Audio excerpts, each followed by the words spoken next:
Welcome to Conversations. I'm Muqtada Khan, your host. And this particular conversation is more for my students who are students of politics of development. So, this is primarily a basic introduction to development class in the politics of development. But I decided that I will make it public for those students in other parts of the world who are interested in development, and my other colleagues who teach development. If they want, they can use this video as a supplement. Don't consider this as the primary source for all that you want to know about development. So you can use this as a supplement to various readings and books that you're using in your class. This is designed as the first lecture on politics of development after discussion of the course syllabus. So let's begin by first talking about what is development. Development is one of the biggest issues in world politics today for most countries, in fact, for all countries. One of the national purposes is to develop. So what do you mean by develop? We try to develop the infrastructure of the countries, we try to develop the well-being of the population. So everything that a country does to improve the quality of life of its citizens is what development is all about. So it refers to the process of improving the quality of life, the economic well-being, and the political well-being of society. It includes economic growth, social progress, political freedoms, human capabilities, giving everybody an opportunity to become the best versions of themselves. For peace citizens, if they want to pursue happiness, they can pursue happiness, they can pursue prosperity. So the idea is essentially that you try to create a country and develop it along political and economic lines so that the citizens have the best opportunity to live a fulfilled and meaningful life. But there is also clear undertones of development, political underdevelopment, and also in many ways transnational overtones, because we divide the world into essentially developed and developing. In the past, during the Cold War, the world was divided into First World, Second World, and Third World. So recently there was controversy in the United States where President Trump referred to certain countries as Third World countries. So essentially, the First World were countries associated with NATO and Northern Western Europe and North America.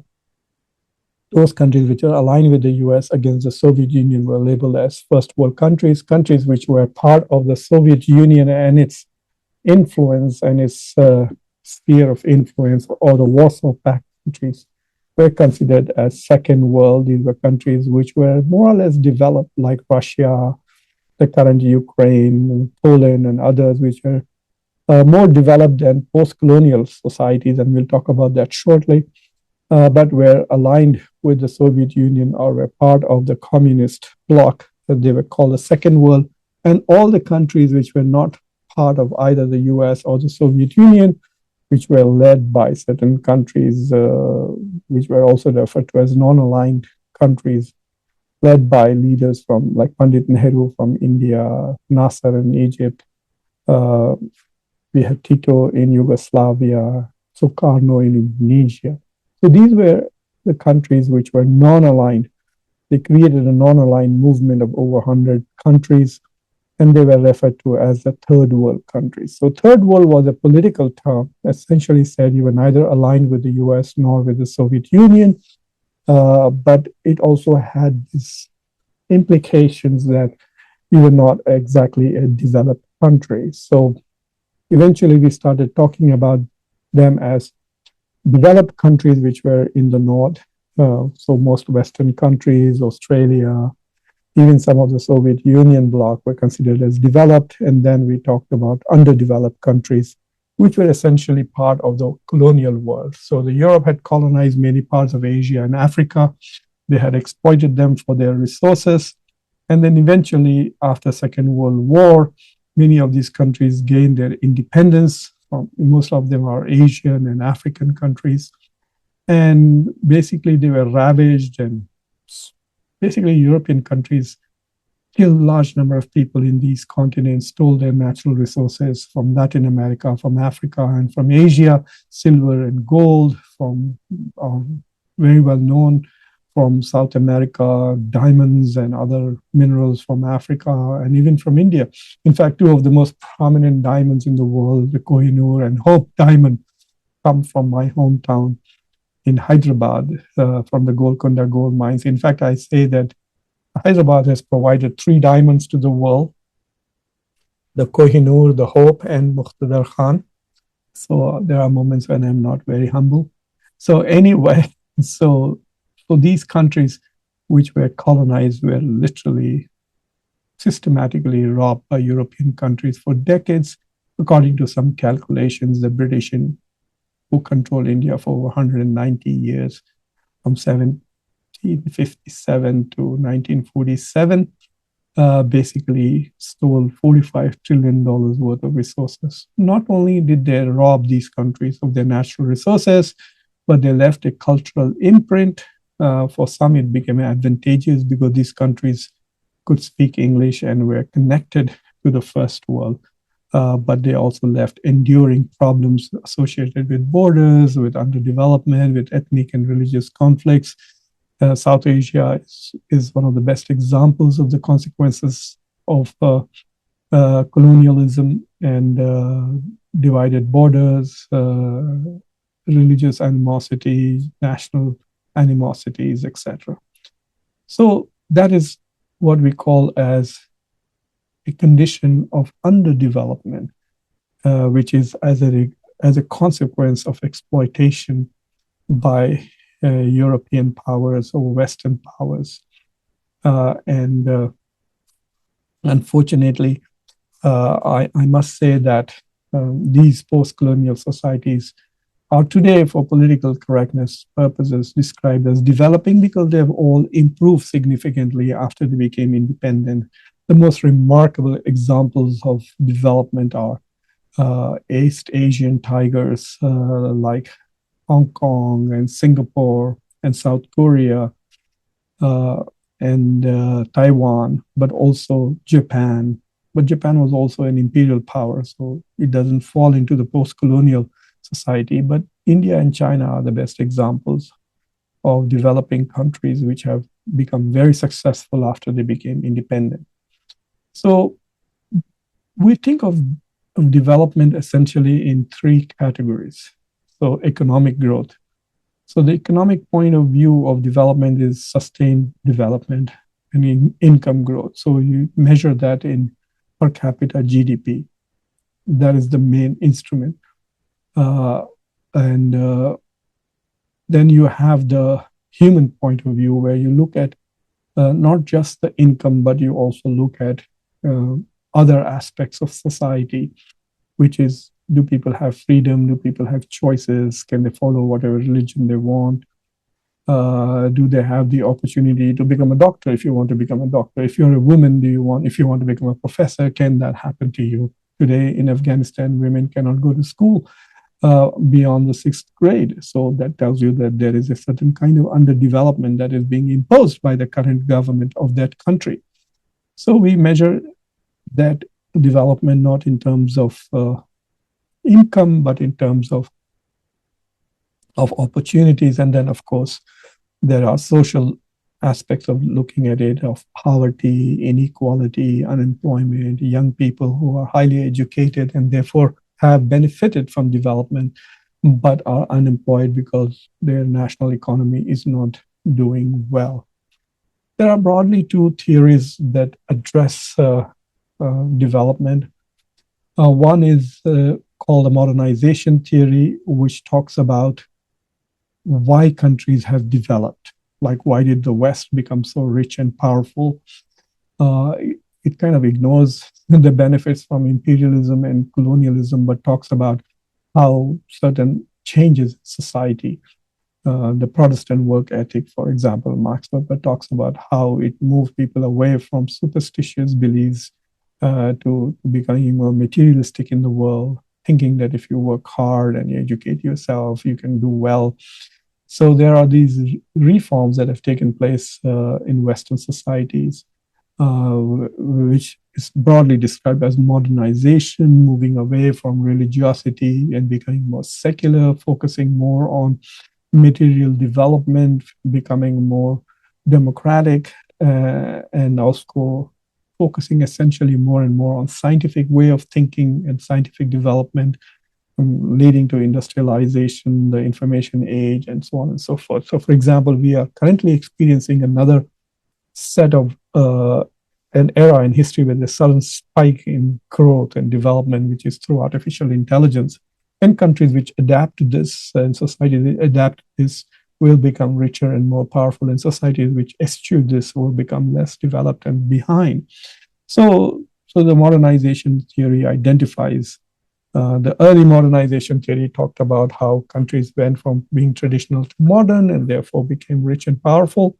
And then later on, we started talking about in terms of globalization. So countries which adapted to globalization, the latest version of modernization, like India and China, and the Asian tigers that I talked about, they have become richer and more developed.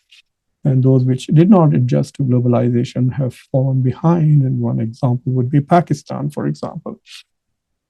Then the other approach is the theory of, it's called it as various ways, the world systems theory or theories of underdevelopment, which argue that, well, the world is divided in two kinds of powers, those who exploit and those who have been exploited.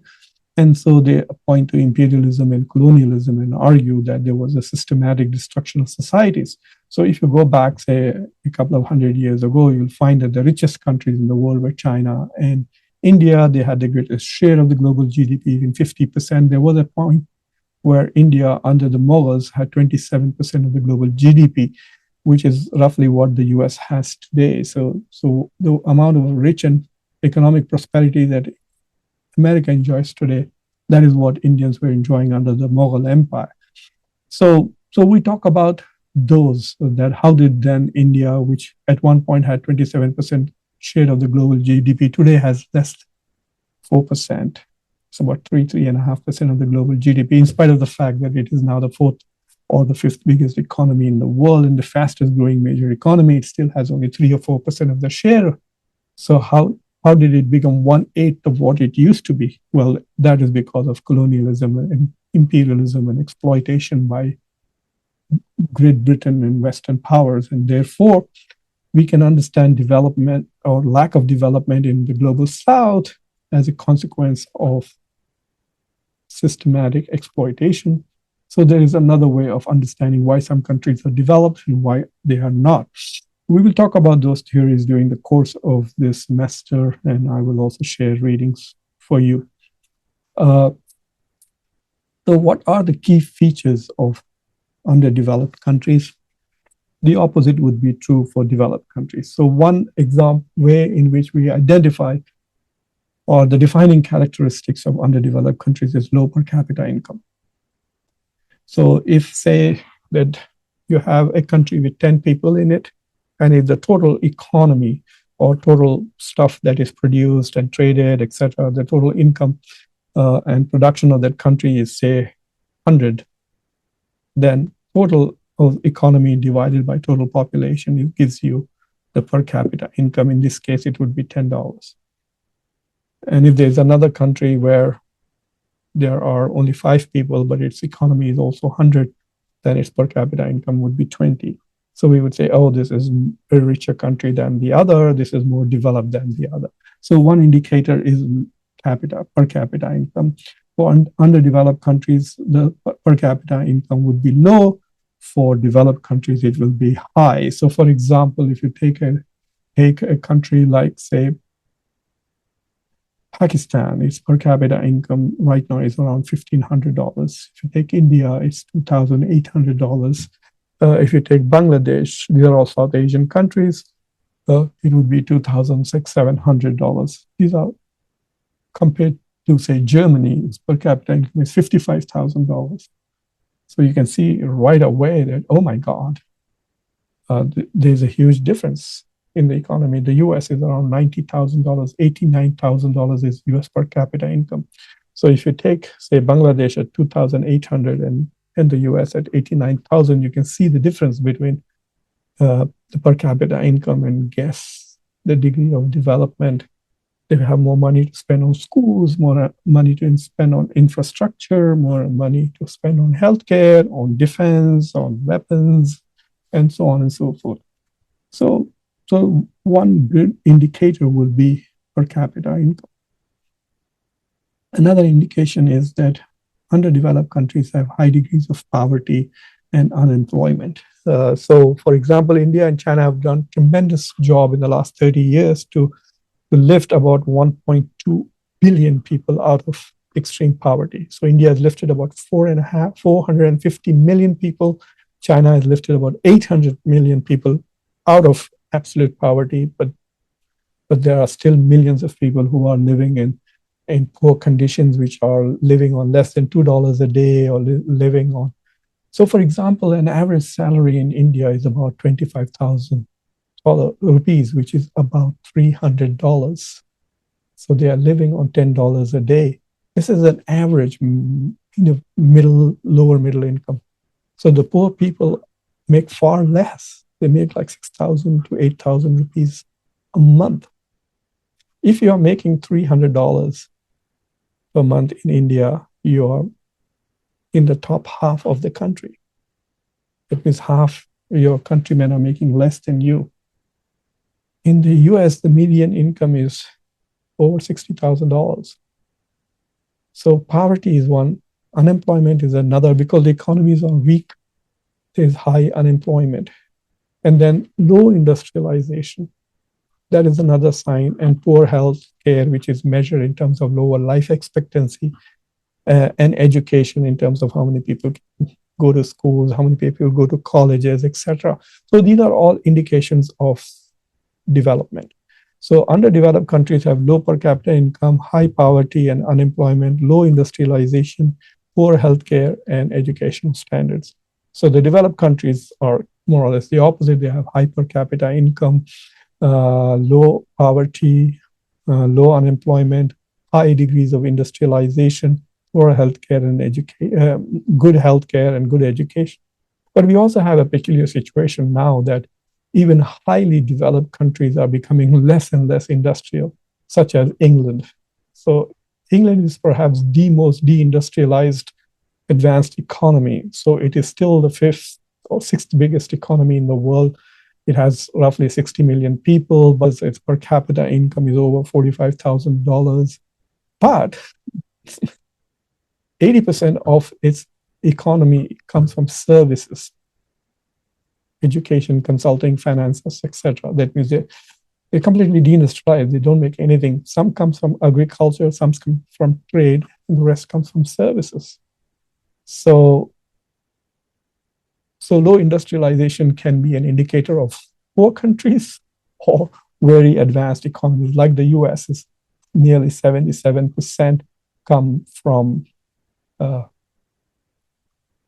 US is a very interesting country. For example, the US, only 10% of the US economy has manufacturing or industrial output, and over 75% or more is services.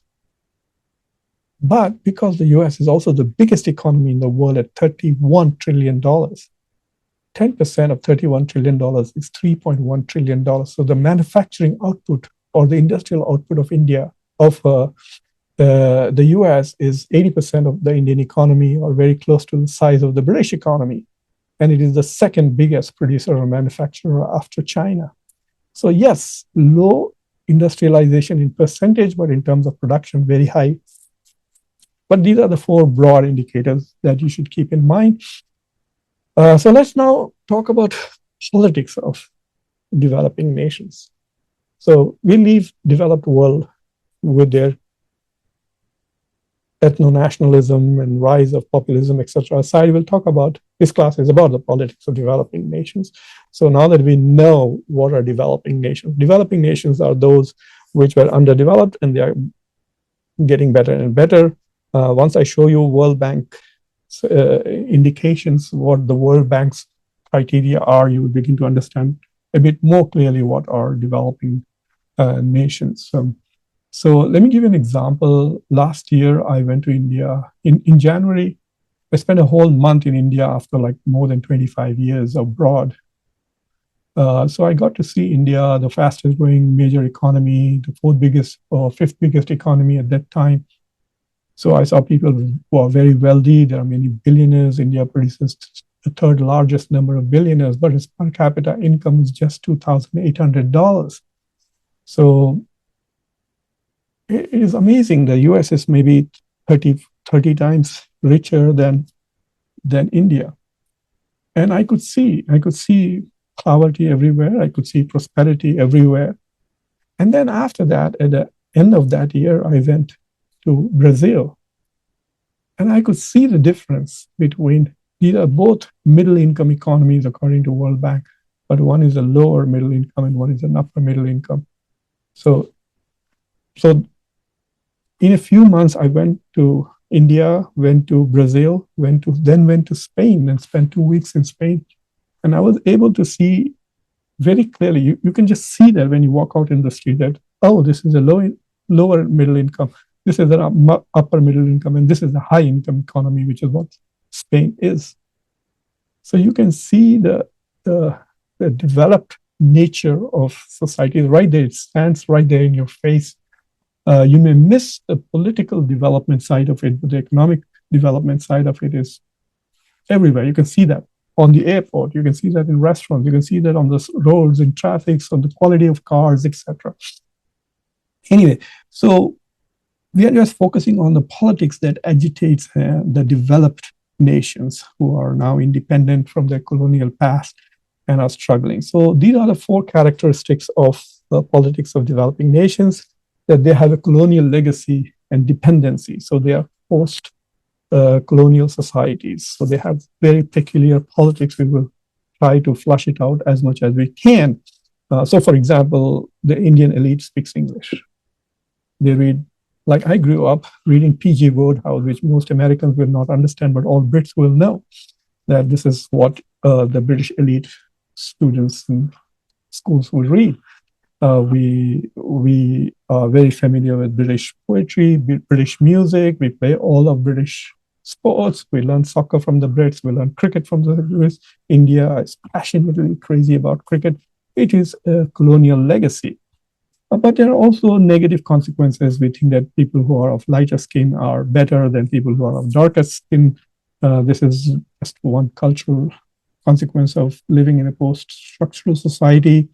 But there are lots of impacts of colonial legacy, which, for example, the Indian entire system of government is exact replica of the British system. It's called the Westminster model of democracy. And while we did copy the British US federalism, our parliamentary system of government is a replica of the British, except that instead of the king, we have a president.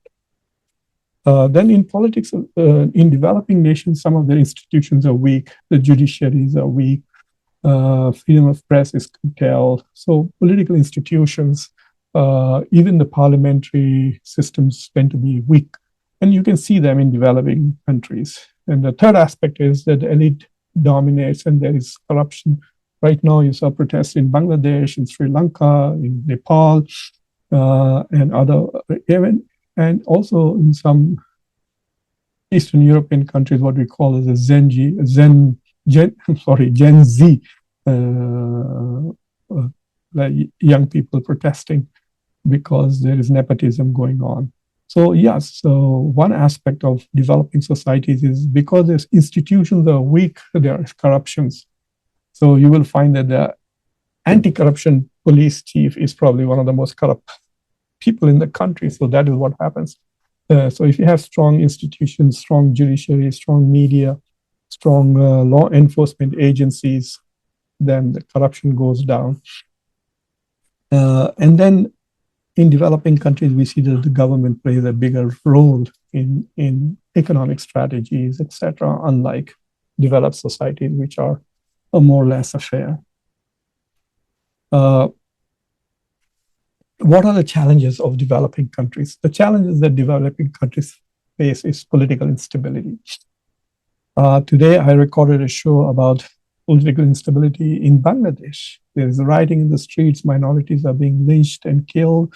There are protests against India, protests against the current government. Public is unhappy. They feel that the ruling elite are delaying elections, so there's lack of legitimacy of the government. All of this are aspects of political instability. There will be violence in the streets, and so on and so forth. That's one characteristic of developing nations. And if you tell me that the same thing is happening in the United States, well, then it shows that the US is becoming underdeveloped. There are ethnic and social divisions. Suddenly, we have huge problems of ethnic and social divisions. These are fault lines in the societies, and they have political and economic implications. Most of the developing nations have a debt crisis, even though the biggest debtor is the most developed of countries, which is the United States. Everything about the US is a peculiar, and it kind of undermines all theory, the US, but more developing nations are borrowing money to develop from mostly developed countries or from multilateral institutions. And they are always under economic pressures because of trade battles or geopolitical tensions. So let's go to the World Bank.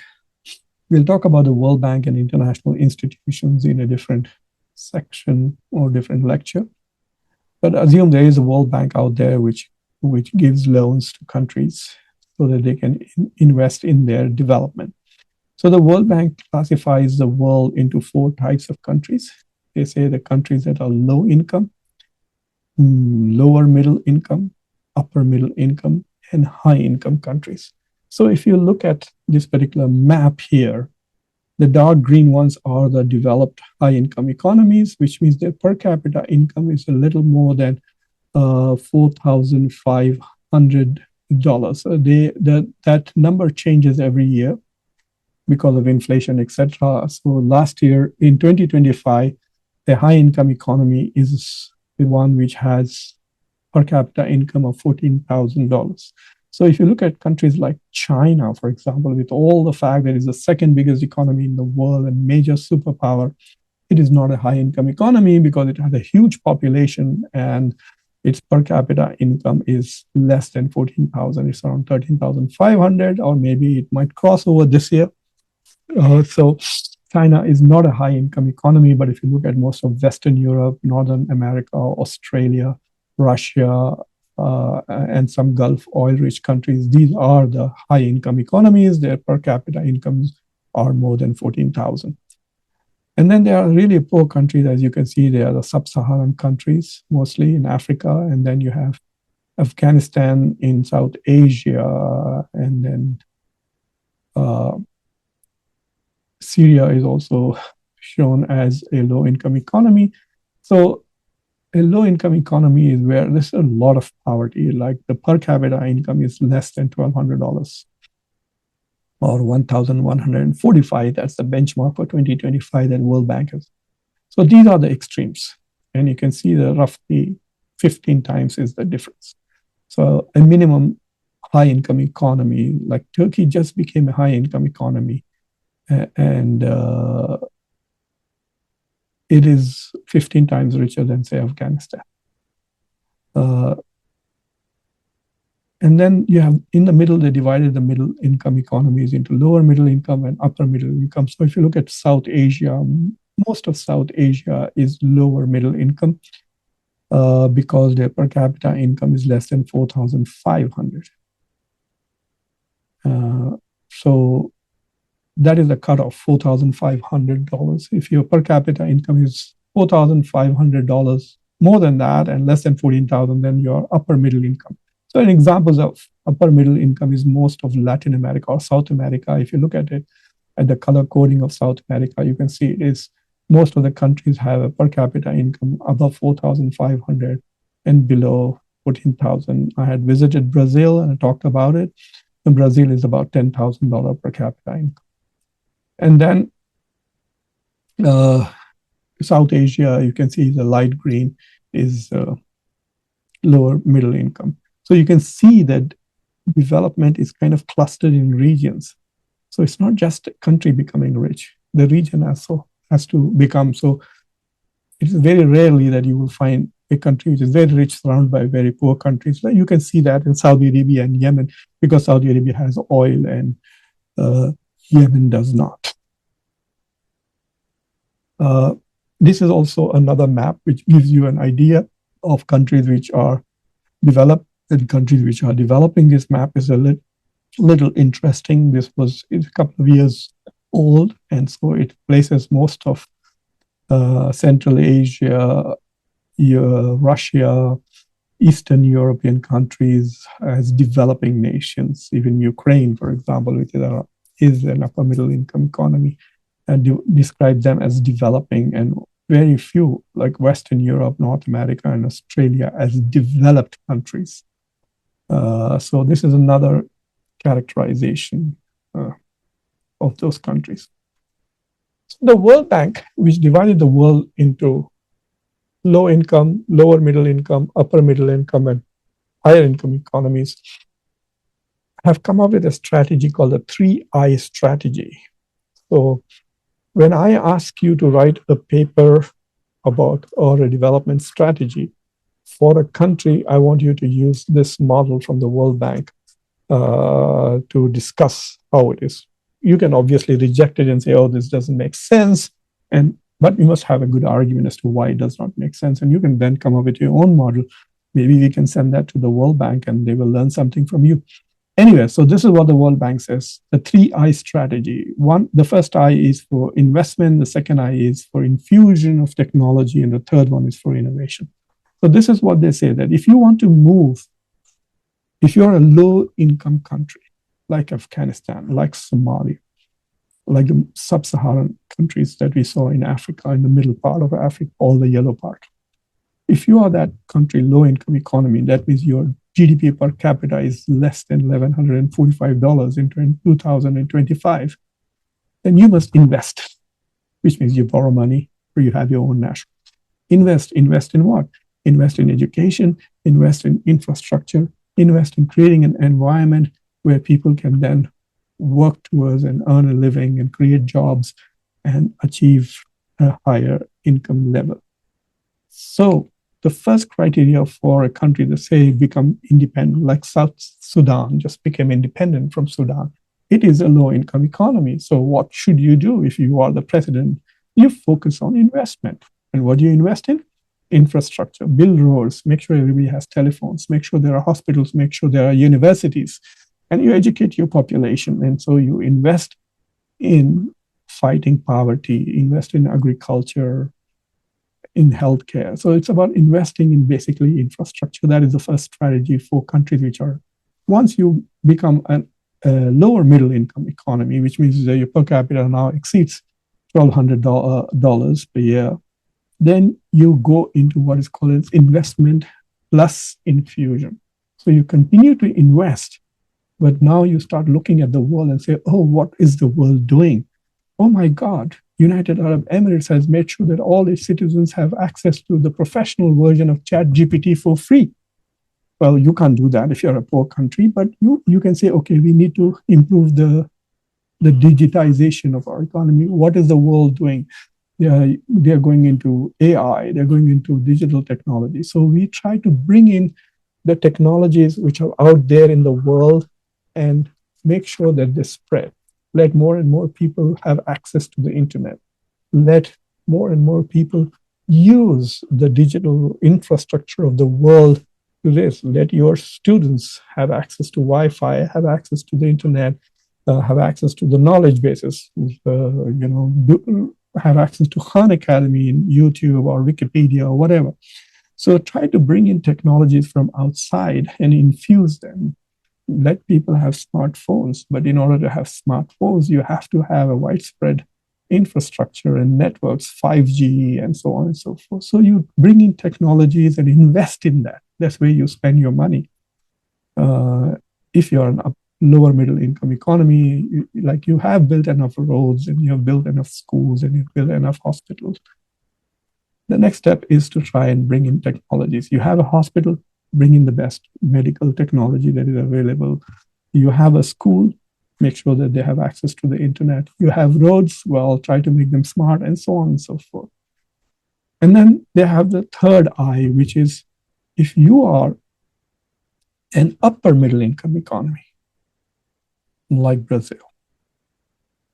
An example of a lower middle income economy is India. But if you are an upper middle income economy, then you start infusing in innovation. So rather than just adapting the innovation that is being practiced in rich and developed countries, you try to become innovative. And that will make you an upper or higher income economy. Innovation in every aspect of society. Your education system is innovative. Your technology is innovative. You're competing now.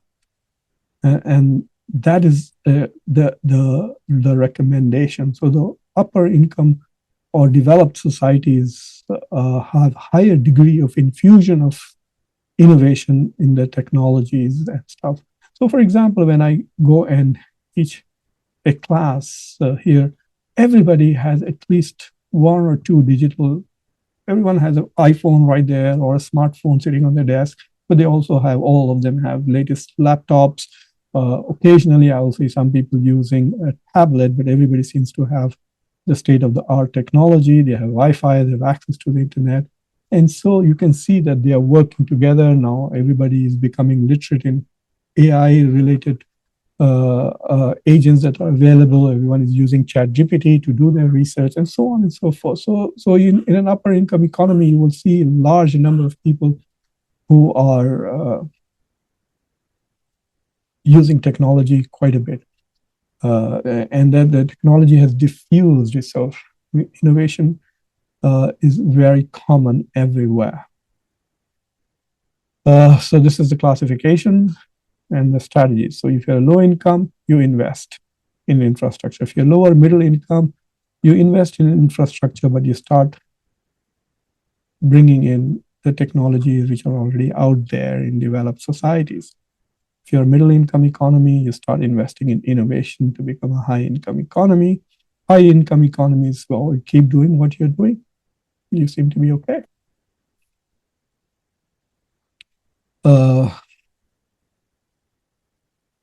So you can measure development either in terms of economic measures, such as GDP per capita. So take, for example, the United Arab Emirates or Qatar or Saudi Arabia.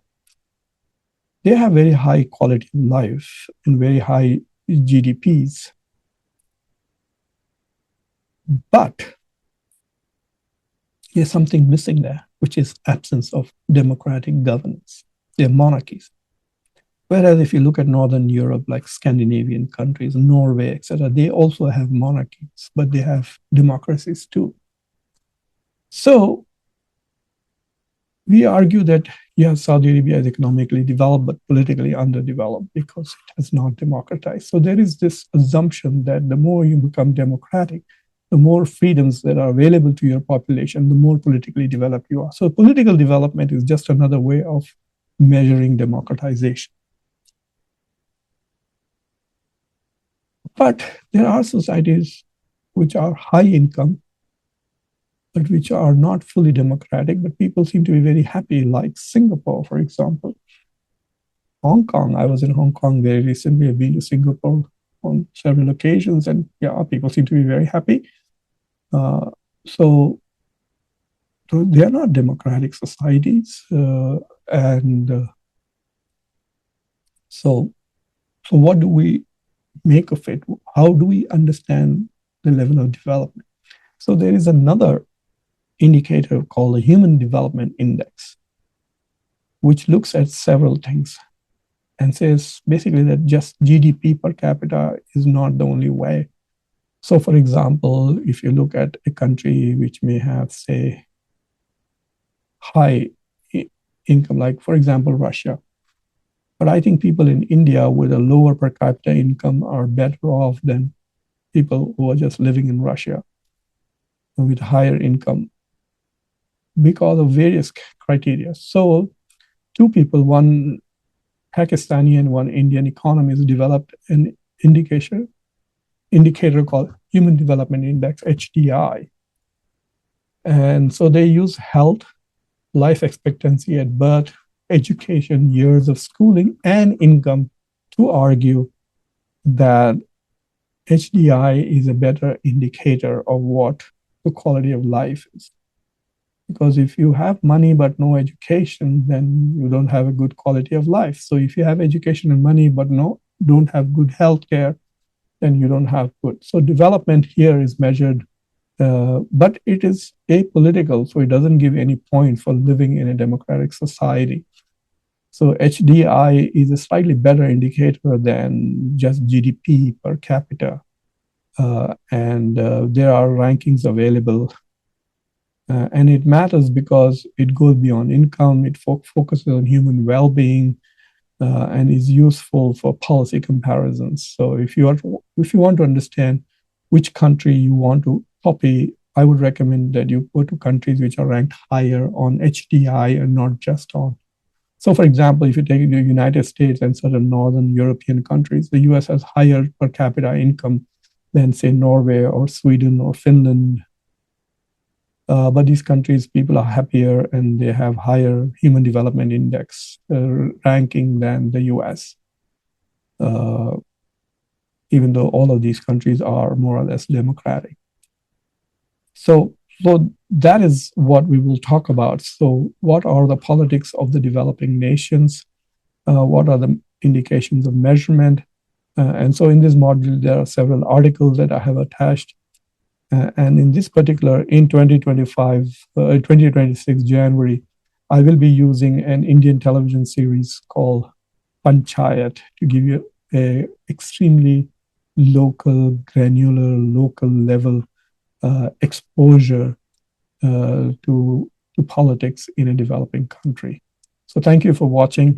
And those of you who are not in my class but have watched this video, don't forget to subscribe to the channel, like this video, press the bell icon for future indications or notifications for future videos, and of course, share it with your other colleagues. Thank you for watching.